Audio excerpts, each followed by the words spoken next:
Hi guys, it's me and welcome back to my channel, and if you're new here then welcome. In today's video I'm going to be giving you guys some book recommendations that I really think that you guys will enjoy, and I also know that you guys have been asking it for quite a while now, so here we are. Now the books that I have them organized in 3 groups. Now the first group is mainly, if not only actually, focused on Wicca. Now the second group is mainly just books that I think that would really aid you when it came to you actually creating your own like spells, rituals, or just having, you know, knowledge on the craft itself, like the practice.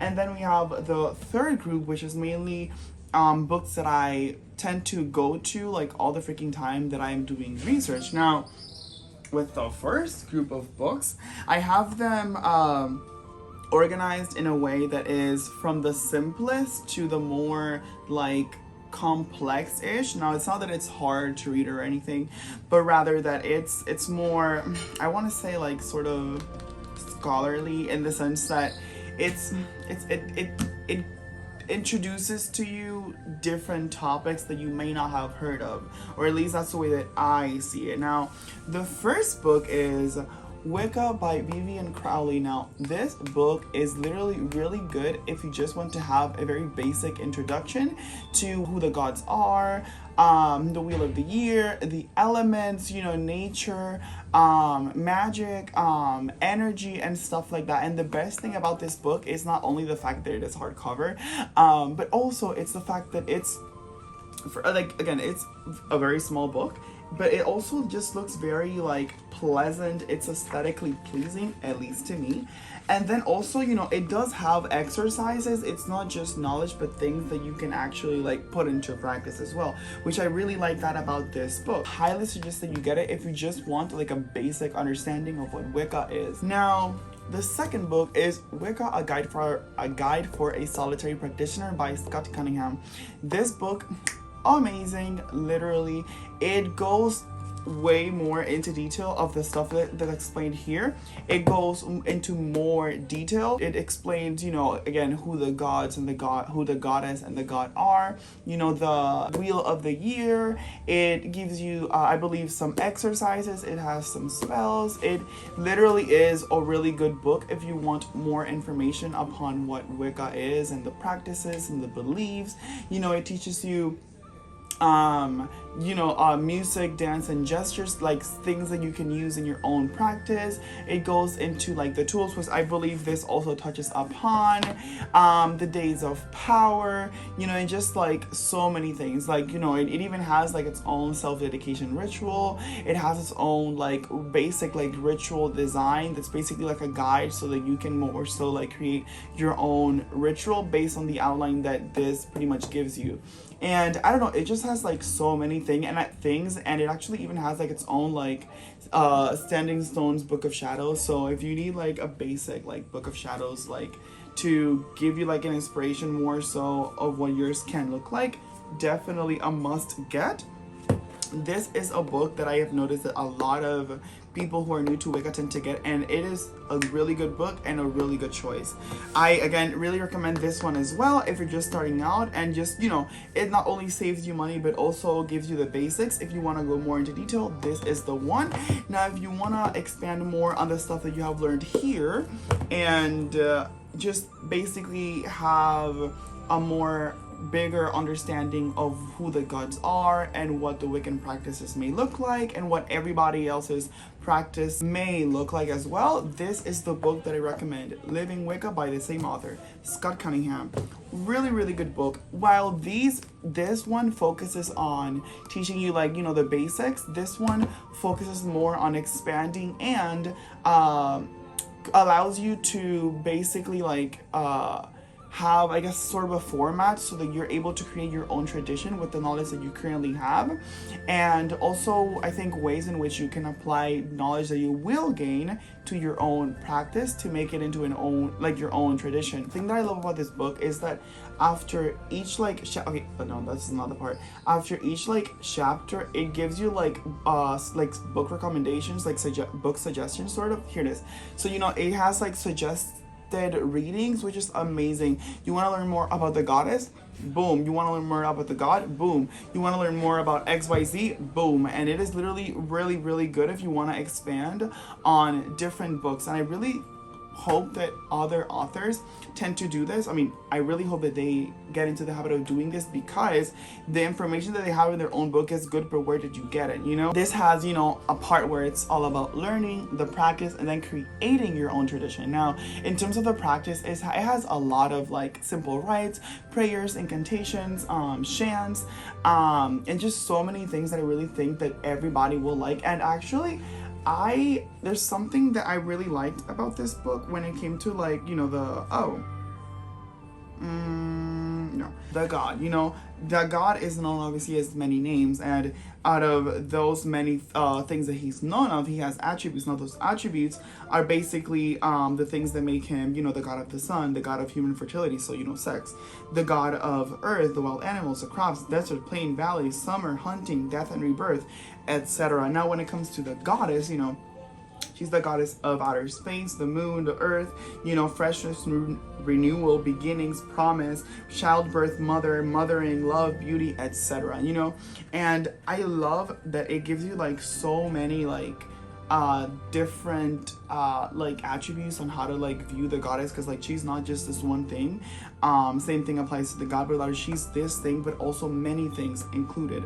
And you know, it's just such a really good book. And when it comes to like the beliefs, you know, it tells you like the general traditional beliefs. What else, you know, I don't know, it's just so freaking good. Like it has so many things that I feel like everybody will literally enjoy. You know, it has like symbols that you can include in your own practice. You know, it's just literally amazing. Oh, and it also has like this section where you can like follow the basic outline of what your book of shadow can look like, which is literally extremely useful. The other book that I recommend is The Spiral Dance by Starhawk. Now, I believe this is the first edition. I am not really sure about the newer editions. In fact, I actually got this a long time ago, and I ended up reading it relatively recent while I was doing the Disney College program.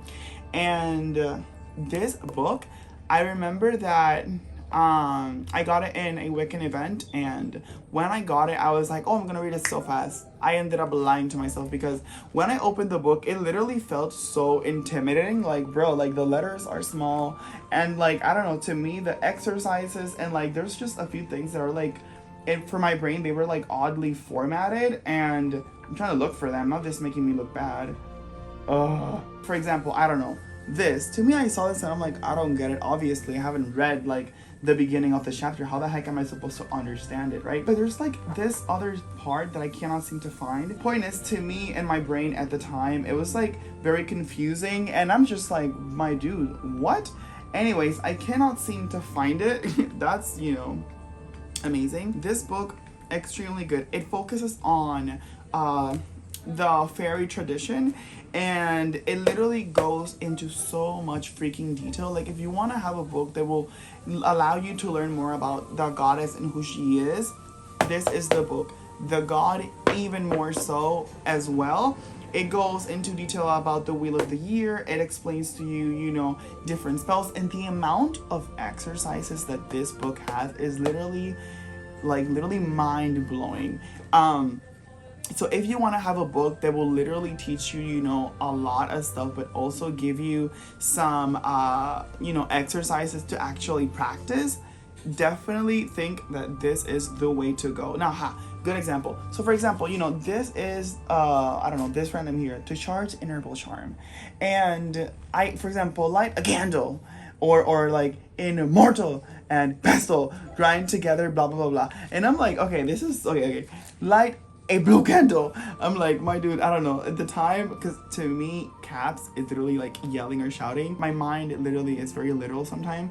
And so, like, literal sometimes. And so, I don't know. Sometimes I take things a little bit, like, too deep when they're really not that deep. But regardless, literally the book may look intimidating. It is really not. It is a really easy read. It has a lot of good information that I think will really help you into learning, you know, more about, you know, the stuff that, you know, are traditionally a practice within Wicca, and even so, like the beliefs. Like again, this is a rebirth of the ancient religion of the great goddess. So it really does apply to Wicca itself. Now, the last book is a little bit more complex, but this is because it is that big of a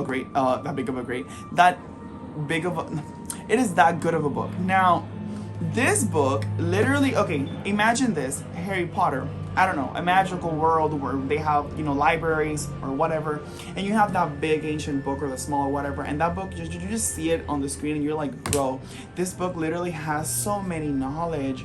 I'm pretty sure it has this amazing, like, whatever. Literally, this is the book. I don't like the cover, like the art.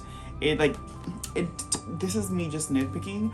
I don't like soft cover books. I buy them because of the knowledge that's inside of the books, but I don't like the cover, honestly. But regardless of the fact, really good book. Wicca by Vivian Crowley. Amazing. If you want to literally go into way more detail about the gods, the goddesses, and how they are within and without, and the wheel of the year, and how the gods tie into the wheel of the year, and I love the fact that it references Carl Jung, because to me he was he at the time, you know, sort of a new thing that I was getting introduced to, because even though I have heard of him, I didn't understand it, and even till this day I feel like there's something that I'm not understanding, but that's because I don't know the right questions right now. But regardless, it really introduces you to like whole new like concepts that for the most part I've noticed that books that are new don't really touch upon. So if you really want to get into like it like in depth, this is like the book. And I love the fact that it has like art, you know, it's simple, but it like the art is literally like amazing, you know. And I don't know, I feel like just reading it, I don't know, it brings so much nostalgia that I really think that you guys will just like enjoy once you read it.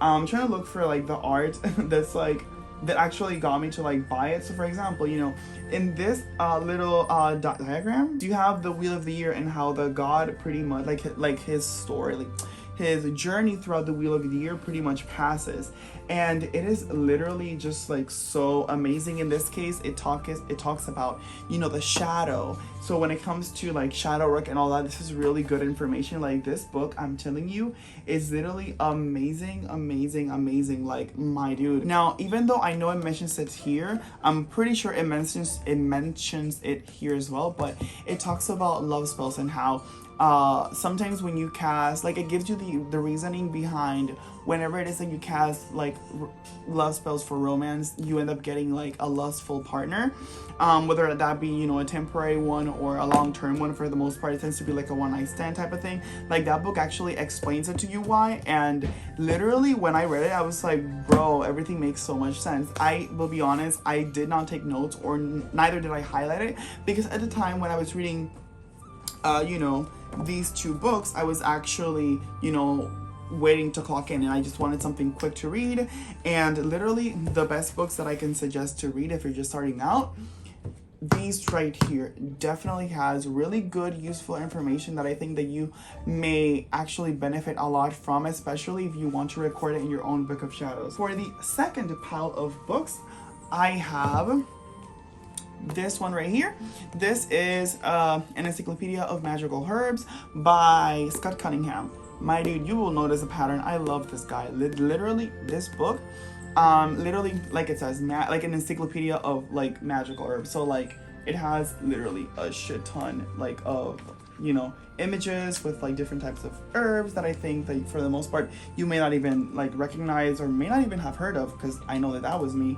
And essentially it'll give you the how to say, it'll basically give you like the basics, you know. It'll tell you you know, obviously, you know, the name of the herb. It'll actually I want to show you guys, it tells you whether or not an herb is toxic or not, which is extremely useful, and I'm really happy that he did this. So for example, let me look for, I don't know, something that I think everybody will be familiar with. Okay, so for example, rose. So, you know, it has the image, it says, you know, rose, and then it has the Latin name, which is Rosa, I don't know, SPP, no idea what that means. And then it says petals, right? The petals are G. So what does G mean? Okay, so that's when you go into the health codes used with the herbs, right? So G, what does G mean? G means that it is safe, and it's safe, to use, right? So we know that the petals of the rose are safe to use. Now the greens, right? Like the leaves of the herb, and I'm pretty sure that also includes the stems. The greens are X. So what does X mean? It is not recommended for internal use. It's right here, right? So you have that basic information, which I freaking love, and then you have the gender of this plant. Now when it comes to gender, I don't see it in the form of like man, woman. I see it in more so of like the energy that is associated with those aspects of the divine. So feminine is it's curvy, it's wavy, it's intuition, it's receptive, it is passive. Now masculine is it's more dominant, direct, it's like straight, it's it's logical, it's that kind of that aspect of the divine. Now when it comes to rose, it is associated with the planet of Venus. Venus is the planet of love. Then you have the element of water. Water is the element of emotion, of feeling. Then it has the deities that are associated with that herb, and then you have the powers. Now when it comes to the powers, this is the part where I actually that I actually use in my own practice. So when it comes to rose, you can use it for love, you can use it for psychic powers, healing, love, divination, luck, and protection. Now even though it has this list of things that you can use the rose for, you can also obviously use other correspondences that you associate the rose with. And I actually talk a little bit about this in my previous video, which I highly suggest you go watch. For example, let's say rose. Let's go into a little bit more of the baneful arts. When it comes to rose, I can see rose as a form of a mask, something that'll hurt. But in order to hurt you, it needs to, attract you to it. A rose is beautiful. You want to smell it. You want to touch it. You gift it to people, It's kind of like that mask. But if you don't know how to handle it, or if the person's intent is actually to hurt you, that, it's going to, how do I put this? It has thorns. And so those thorns, once you grab it, it'll pluck you, it'll hurt you. So it's that mask that once you are attracted to it and you pursue it, I guess, it ends up being a disaster. But mainly if you're not wise about it. This is kind of like the more baneful thing that I associate rose with. Then it has like the magical uses. It tells you how you can use rose in your own magical practice. And then it has the, rose does not have it, but it also sometimes includes the ritual uses, which basically tells you how you can use the rose in your own rituals. And it pretty much follows like the same format along the whole book. And something that I really think is really good to mention is that this book actually teaches you how to enchant the herbs. It teaches you how to use them by working with the elements. It gives you like ideas such as putting it in, in a little bag, burning them, maybe a bath, etc., etc. It tells you like, the magical intentions with which you can use, the herbs for. So protection, love, exorcism, healing, luck, fidelity, hex breaking, health, etc. Like it is literally a great book if you want to get into more of the practice of the magical craft. My second book is actually this one right here. I also mentioned it in my previous video, and I highly suggest that, again, you go watch it. This book in particular is obviously more of the baneful arts. Now I highly suggest that you get it, not so much because of the spells that are in here, but rather because of the warnings and the preventional methods that it provides you in order to prevent let's say someone putting something on you. I think it also includes like stuff that you can use to protect yourself, like spells and rituals. It mentions let's say tag locks. It mentions oh my god, I can't think of anything else, but point is, it literally gives you like a really wealthyful, I think is the right word, abundant amount of information that I think will really be useful whenever it comes to you actually, you know, getting more knowledgeable about protection. A lot of people emphasize protection, and I think that the best way to learn about protection is learning about it when it comes from the perspective of the baneful arts. And that is because, you know, I believe that, you know, in order to heal, you need to learn how to curse. I'm not telling you now that you need to curse people in order to learn how to heal. No, but rather that, you know, once you know how to use certain things for, you know, to cause harm, you can then kind of like flip the script in order to make that thing into a protectional, whatever you want to call it, charm, you know, a jar, whatever that is for you. Literally a really good source of information. And also it really teaches you about the fact that you cannot be cursing people, hexing people, whatever, willy-nilly just because they got you mad. No, you need to be very responsible. You need to be very responsible. You need to, you know, make sure that this is the thing that you want to do. And I don't know, I just love the book because of that. Now, another book that I actually have not read is this book. Now, first things first, this book, aesthetically pleasing AF, literally amazing. This is Bohemian Magic by Veronica Barlow.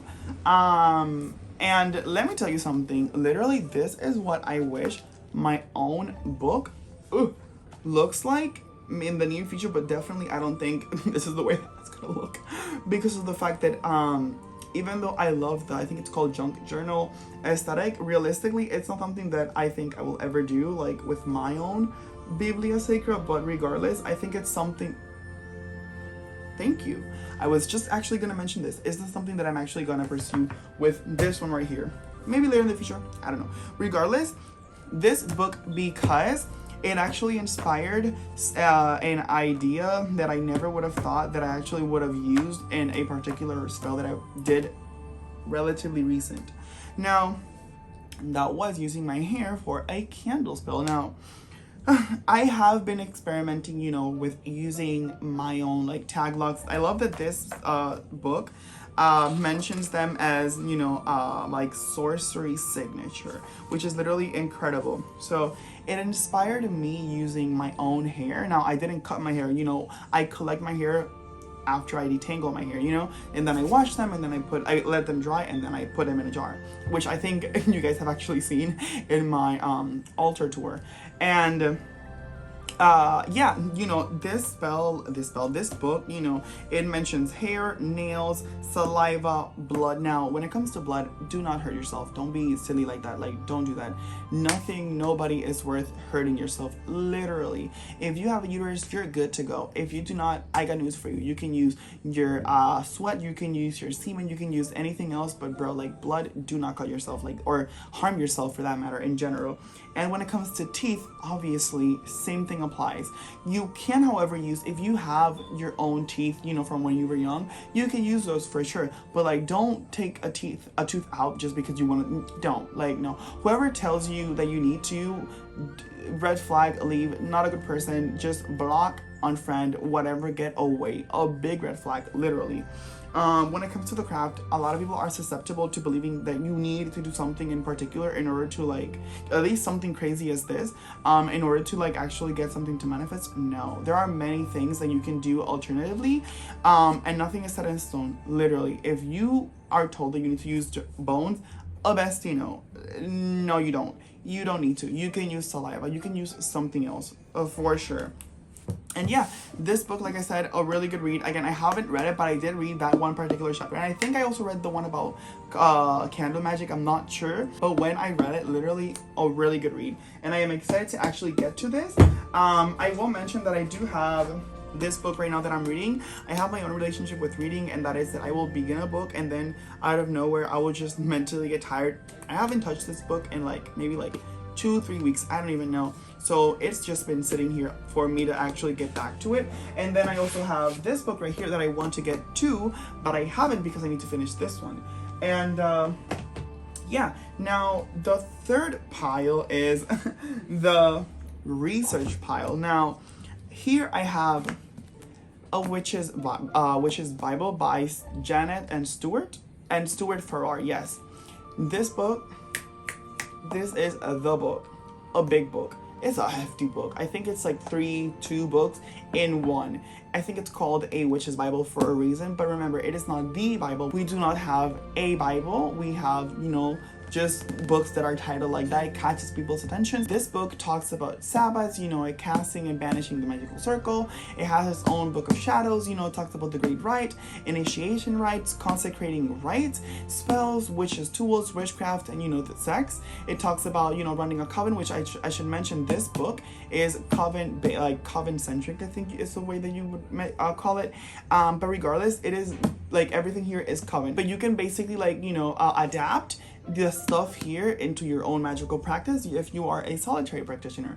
It talks about the clairs, I believe, but in specifically clairvoyance, astral projection. I think it also mentions about seeing auras and stuff like that, but it also talks about the initiation rituals, such as the wickening. It talks about hand fasting. It talks about the death ritual that is performed when someone passes. It's just literally amazing. And I will mention that literally it is a book that is it's big and it is very intimidating. And I will admit flat out, I have not read the book entirely. To me, it's just a lot. It is a lot of information. Extremely intimidating. But I will admit, with the books that I have right here, I use them in the way that I use them, like I said, is for research. So I use the index, and the index literally just go to the end of the book and then index. Find the word that you're trying to look for. So for example, you want to learn more about, I don't know, Samhain. So what you would do is find the S. Found it. Okay. So Samhain, Samhain is mentioned in page 68, 254, 255, 269, 271, etc., etc. Those are the pages that you would go to in order to pursue your research. Then you have Wicca and Witchcraft for Dummies, which I hate the freaking title. I mean, not the title, the series Dummies. I think it's really silly, but regardless, it is by Diane Smith. Really good book that I highly suggest that you read. It goes on the basics of the basics. I don't think that this is something that you should get alone, but when it comes to doing research, amazing. Same thing.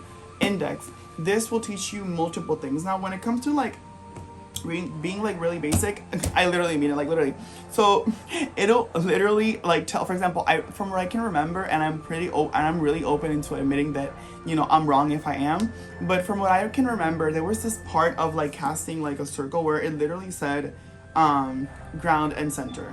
Literally, it didn't even mention what it was, what it meant, how to do it. And it's my dude, what do you even mean? I really hope that you guys can actually see. But yeah, I really like the book. It's really interesting. It's simple, really easy to read.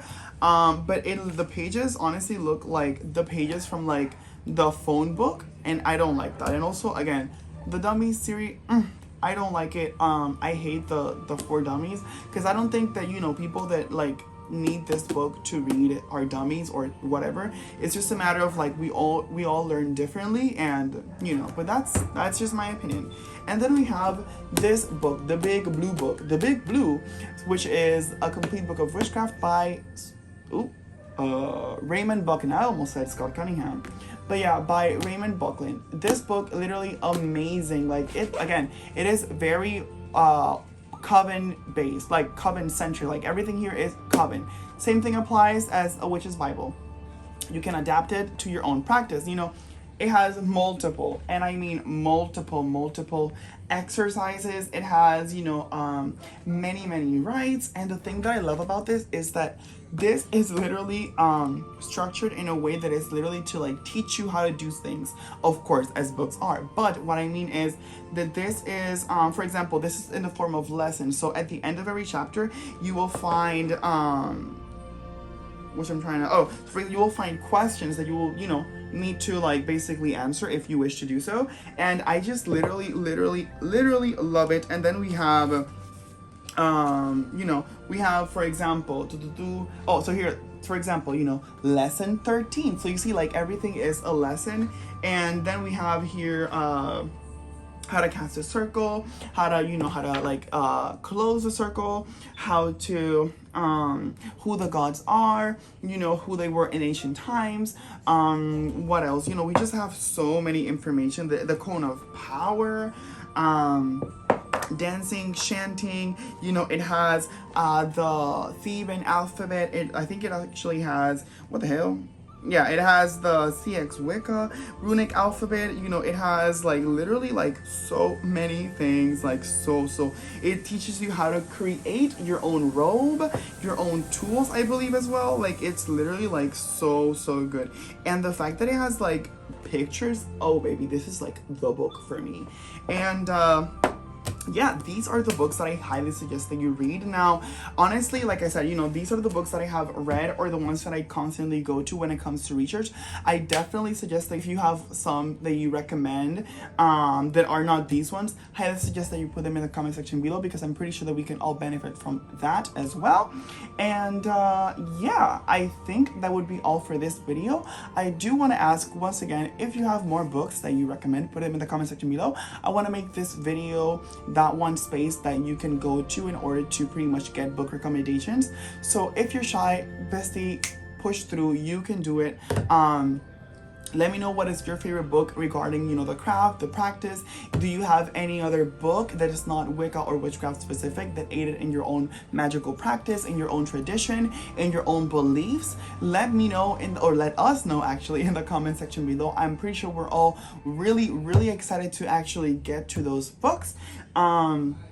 Do you have any you know, other maybe even a web page that you recommend? I think I'm gonna make a video about that maybe some other time. But yeah, if you guys like the video, be sure to leave a like, comment, share, and subscribe, and I shall see you guys later.